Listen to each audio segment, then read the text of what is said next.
Well, I'm gonna discuss a little situation that maybe is on a lot of people's minds right now, and that is finding their soulmate. Tonight I'm also going to post a song by George Strait called Blue Clear Sky. I'm going to put that on a separate video, but it kind of goes with this chat that I'm doing right here. And I just kind of felt the desire to reach out to some people out there who are nice ladies and gentlemen who still haven't found their soulmate yet.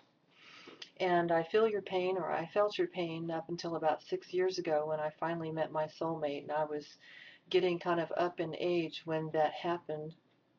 And the reason I was so old when it finally happened was because up until then I had been going about my romantic life the typical way that most people do in our culture. And that method, as we know with the 50% divorce rate, is kind of hit and miss. Um, oftentimes people will meet someone that way or those with any of those methods, but sometimes you get to a point in your life or your romantic life where you are tired of meeting people and you just want to meet the one. You want the one soulmate that's meant for you by God. And I really believe that God does have just one person picked out for us, but we may or may not meet that person. It would depend on whether or not we had surrendered that particular issue in our life consciously over to God, and left it there, um, and enough time for Him to do something with that.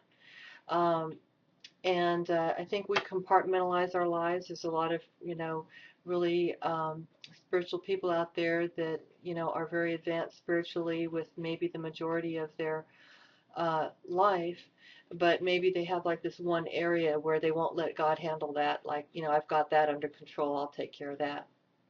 And as long as we keep God out of a certain area of our lives, or we think we've got it covered, um, God cannot intervene, and He will not go against His own previous decision to give us free will, and so He will not overstep our free will, even if it means our own sadness or our own emptiness or our own destruction. I mean, He just won't.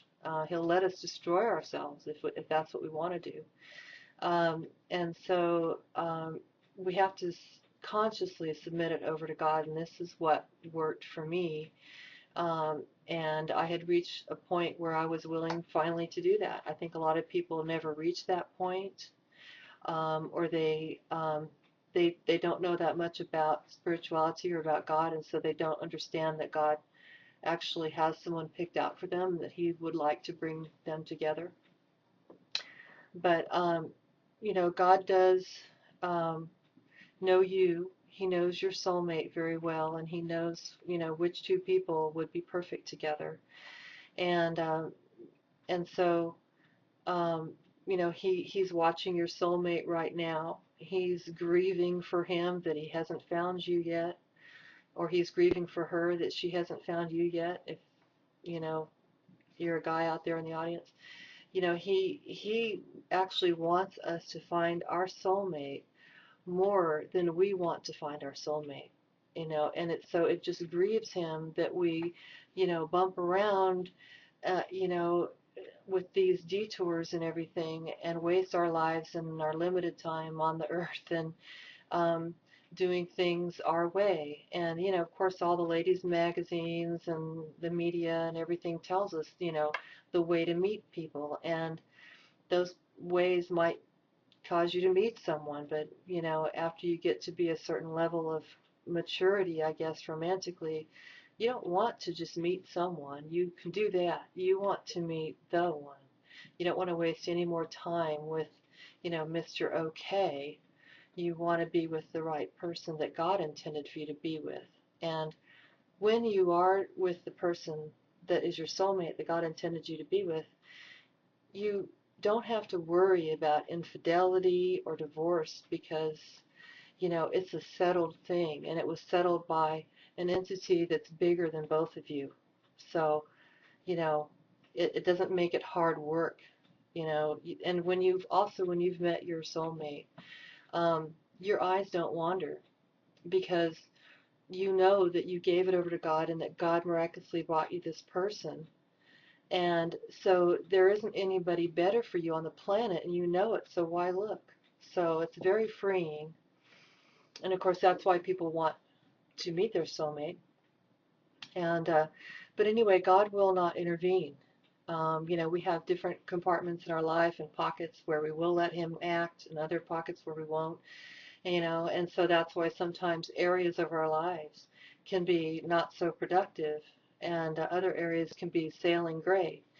So we can look like a walking contradiction, but it's because of the various areas. And it can be based on, the way we were raised, or, things that we learned along the way that cause us to allow God in certain areas and not in other areas. But in any event, if there is an area of romance that you haven't let God in, I would say the solution to finding your soulmate is so simple. Basically, give up doing it yourself. Don't take any steps or anything that in our culture that normally people would take to try to meet someone. Totally put it in God's hands.